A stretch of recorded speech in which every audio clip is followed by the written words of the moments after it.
all I can say is that Sebastian's obviously a very bright young man, naturally tremendously gifted, but works very hard, thinks about it a lot, makes mistakes, of course, he's human, but he always learns from them.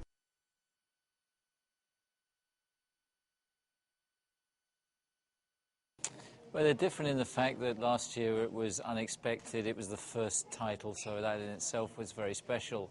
But they're the same in the satisfaction and great pride that it is to win a world title and to have defended, Sebastian's Drivers' Championship is something quite unique, and he's just been magnificent this year. He's driven, absolutely phenomenally well and thoroughly deserves this championship.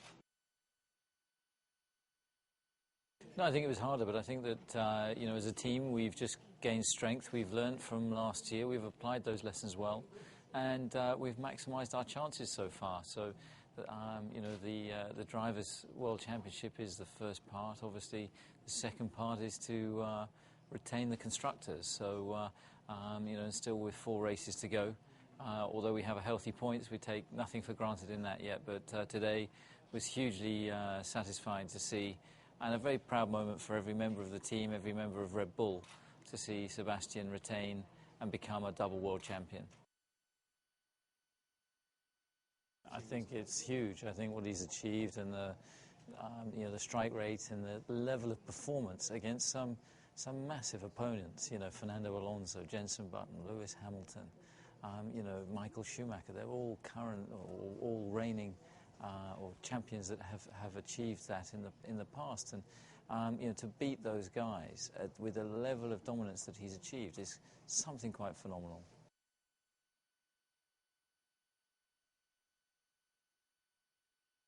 Vettel's championship, for me, what it means to me, he's won his second one today, so it means reality. He's come through the same ranks I have, so he's proved that it's possible. He's proved to us, Red Bull Junior drivers, that we can do it. So that's good to have something to follow, a path to follow, and something to really aim for. He's definitely set the standards high for us, but we're human as well, and I believe in my ability, and hopefully that ability is to do what he's done and one day win a world championship. So it's I've definitely got my sights set on that, and I'll try and learn from him. Well, we're nearing the end of a very special day for Red Bull Racing because, well, it's been fantastic, hasn't it? I'm joined now by Team Principal Christian Horner and Chief Technical Officer Adrian Newey. Chaps, are you exhausted? Are you elated? How are you feeling? No, it's been a phenomenal day. I mean, it's been a great day for Sebastian and the team, for Sebastian to defend his title. It's been amazing. Not just about today though, but about the previous 14 races as well. And he thoroughly deserves that title because he's driven absolutely phenomenally this year. I mean, we've got 4 races to go, but it still feels like it's been a long season already, doesn't it? Or is it just because it's that time of night? I think it does feel like it's been a long season. I remember when he got to the summer break and we went, we sort of barely halfway. Crikey, it is going on, but it's been a tremendous season. It's been very exciting. With us, we can't kind of let our hair down just yet. We'll probably have a few beers tonight, I have to admit. Go on, you have a few beers. Yeah. We are going to the karaoke club, and there's a bit of discussion about who's going to be singing what. You need a few beers before you start the karaoke. Absolutely. Have you heard Adrian sing? No. Chris is going to do my combine harvester. Oh, lovely. Absolutely. Benny Hill was my speciality. Wow. Oh, yeah, sorry, his fastest milk float, wasn't it? Oh, that's right. There's a real revelation here tonight, Absolutely. yes. Yeah. So, a long season and a tough season, and actually, when we look on paper, anyone who was looking at the championship would say, well, Vettel ran away with it. But actually, the reality has been that the races have been a lot tighter than that. Well, some of the races have been very tight this year. You've only got to think of Monaco or Barcelona, where he's really had to fight hard for those wins. And I think that's been the great thing that, Sebastian's grabbed the opportunities that he's had. I think as a team we've grabbed them as well. And, he's had, such tremendous reliability as well. That his score rate's been phenomenally high, 9 victories, and all the other races bar 1 on the podium, which is, a phenomenal, record of consistency. And a tribute to the team as well. I think that Yes. that everybody in Milton Keynes, that we've managed to field a car that's finished in Seb's hands every race today. Kinky Kylie, talk us through it. Sorry. Yeah. Yeah, and back to the car. Yeah, sorry. Yes. When did you know that she was the one, Kinky Kylie, and that reliability that Christian's touched on? Well, it's funny enough. I mean, family tradition in my family has always been that cars are given male names on the basis that males are more reliable than females. Oh, cut this interview right now. I'm leaving. I mean, seriously, we were getting on so well. You've just got to spoiled it all. But talk us through Kinky Kylie. I mean, there's obviously only so much you can say, but what is it about this car that is so special? A rear end. Yeah. Hey! Ba-dum-bum. Yeah, I think the name was given by Seb on the basis it's got quite a tightly packaged rear end. Beautiful. And well protected rear end, because you always get the guys to... Absolutely. Yes. Every time I try and have a quick look at it on the grid, I don't We get have it. some bouncers around the back. Yes.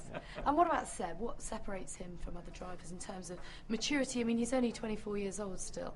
How do you see his growth over the last year? Well, I think the confidence that he came into 2011, he definitely learnt a lot last year. Last year was a tough year for him, and he came out, victorious in the end. And I think the lessons that he learned, and you forget that he is still, so young, and he's applied those lessons. He works very hard at it. He's very self-analytical, and obviously has got a huge amount of talent as well. And his work rate is tremendously high, and above all, he's genuinely a really, really nice young man. Yeah, he's a humble guy, isn't he? And he's certainly very good at talking and giving interviews and going above and beyond what's perhaps expected of him. No, and that's probably the same to be said for the team as a whole. Tell us more about that teamwork ethic. I think just that everybody in Milton Keynes, we don't pay overtime, but the overtime that's gone on back in the factory is amazing. Everybody's so dedicated to try and achieve what we've achieved. And there is a really good spirit in the factory. The factory itself is architecturally nothing special. It's a bunch of industrial units in Milton Keynes. Sounds a bit dull. But it is as a building, but the atmosphere inside is It's fantastic. what goes on inside, isn't it? And that's really, it's a pleasure to work there. And you've still got the Constructors' title to go for. How important is that for you and the team as a whole? Well, we'd love to win it if we possibly can. We've still got a long way to go. There's still 4 races. A lot can happen in that, but if we can get the double, that would be truly amazing. And for that reason, I think it's not quite the same feeling at the moment as last year in Abu Dhabi, because last year we managed to do it the other way around. We won the Constructors in Brazil. Abu Dhabi, the last race, we managed to really pinch the drivers against expectation. This year, fantastic to have got the drivers here for Sebastian, for the team, but we want to keep pushing and get the Constructors if we possibly can. Come on then, what's more important, drivers or constructors? I think they carry equal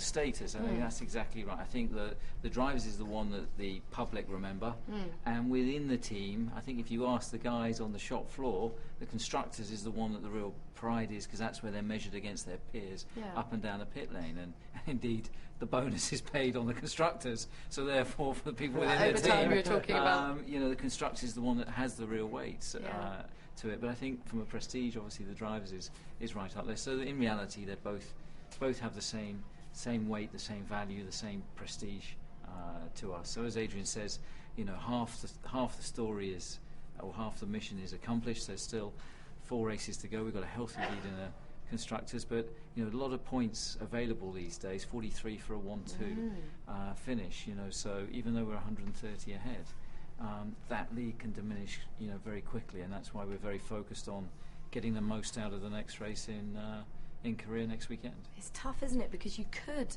feasibly do it in Korea, but it's more likely India. It's unlikely.